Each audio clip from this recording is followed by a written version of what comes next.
Welcome to the WS Sales School podcast. I'm your host, Walker McKay. A woman reached out to me on LinkedIn earlier this week and said she wanted to talk. And I said, great, tell me what's going on.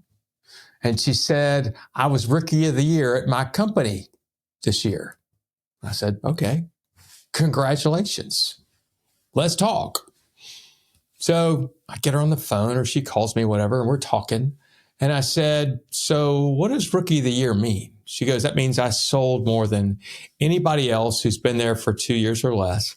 As a matter of fact, I sold more than, 70% of the people in the company. I said, wow, how long you been there? She said, a year. I was like, wow. So why you want to talk to me? And she said, I'm scared. I said, about what? And she said, I have no idea how that happened. I got lucky. And now there's this pressure on me to do the same or better. And I got no idea how to do that. Okay. Well, when you say you got lucky, tell me about that. And she said, I got in this territory. I had some assigned accounts.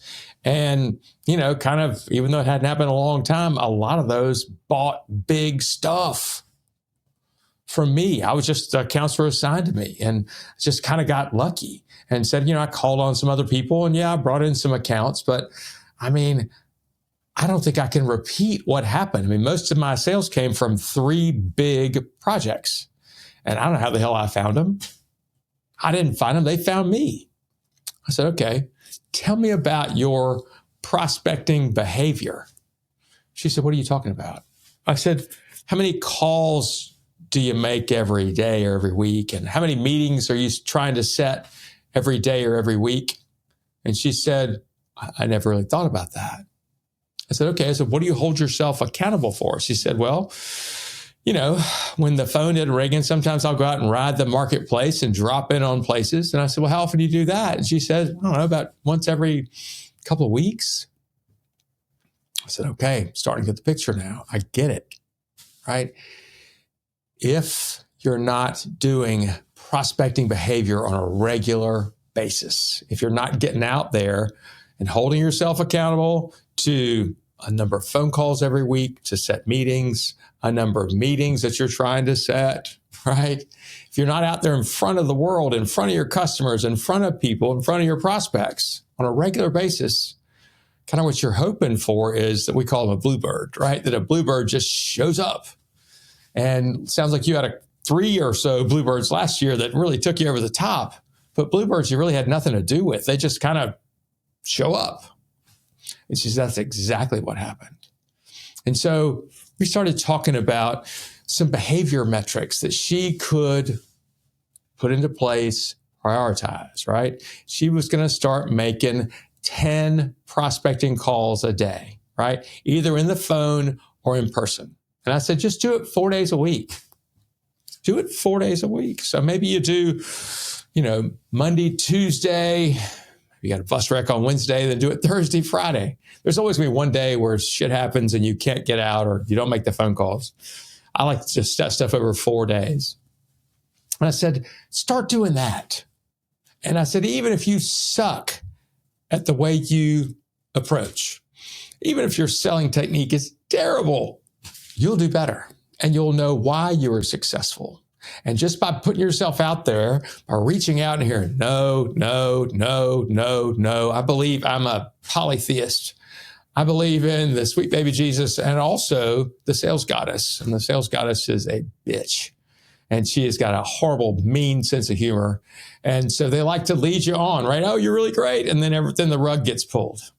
When the grace of the sales goddess comes to you, it's because you're prospecting and you're calling people and you're putting yourself out there and you're making consistent progress with getting in front of people. The sales goddess goes, you know what? I'm going to drop you something. So behavior promotes success, but it's not necessarily the people you're calling on. It is a lot of the time, but it doesn't have to be. If you continue to go out and get in front of new people, call your existing customers, see if there's more that they need right now, right? Take care of your customers. Ask them for referrals. Keep going, keep moving, do it on a regular basis, track it. And what you'll find probably is about 90 days after you start doing that, your business will start doing just like this. And then it's when your ego kicks in. Your ego will say, I fixed it. I'm great. All the business is coming in because of me. This is great. And I need you to tell your ego, thank you for your opinion. Why don't you go sit down? I've got work to do. Keep doing the behavior. And what you'll find is your voice, you're going to be, gosh, if all this business keeps coming in, I won't be able to get in front of it all. I won't be able to close it all. Bullshit. Yes, you will. Tell people, watch how hard you're pressing the gas pedal. Don't pay attention to the speedometer. The speedometer will make you go, oh my God, I got to slow down. The gas pedal just says, keep going, keep going, keep going. My advice to you right now, especially in the summertime where many of us have a lull, keep doing your behavior. Pick up the pace. If your phone isn't ringing as much, you got more time to get your ass out, get in front of more prospects. People are buying throughout the year. They absolutely are. You just have to be more consistent and more determined. And also, when you're doing plenty of behavior, but the business isn't coming in, that's the time to look at your attitude, the time to work on your approach. All three of those things are things we work on here at the WS Sales School. Want to have a conversation about it? Call me, 803-917-2817. Share this episode with somebody else that needs to hear it. Thanks.